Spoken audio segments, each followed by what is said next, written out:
What's going on, people? This is Donnie D with Sculpting Fit Bodies, and I'm back in the kitchen for another video recipe. Today, I'm going to be showing you guys how to make a summer fig salad. And if you didn't know this, figs are in peak season right now. It's the end of July, early August, so this is peak season. So I'm going to be combining that with some Georgia peaches, a little bit of mint, some citrus, and a couple other ingredients that I'm going to show you a little later to make a concoction of sweet, savory, citrus goodness.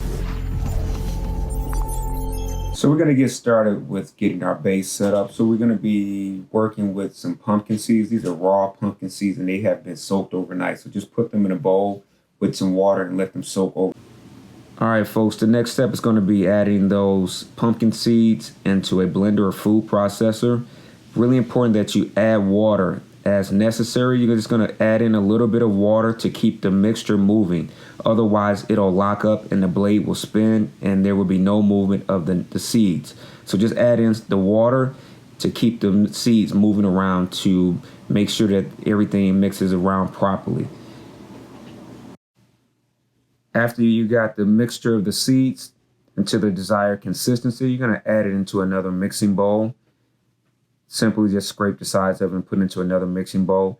And we're going to be adding in a little bit of unsweetened coconut cream for some more smooth, creamier, milky texture without adding in any dairy. This is a really important part right here. You want to make sure that you fold the coconut cream into the seed mixture. If you stir it, it's going to break the texture, in my opinion. So I like to fold the coconut cream into the seed mixture. Just simply fold it and don't stir it.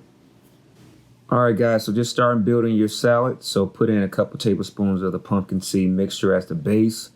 Then just start adding the fruit onto the plate. I started off with peaches. And if you like peaches like I do, I added a few more peaches than most people probably would like. But that's just my personal preference. I added in a few figs, some lemon zest, some corn, some mint, and I finished it off with some salt and pepper and some pumpkin seeds. And that's your healthy summer fig salad without any dairy, all raw ingredients, very nutrient dense. This is Donnie D with Sculpting Fit Bodies. I appreciate you guys watching. If you like this video, hit that thumbs up, subscribe to the channel, and hit that notification bell.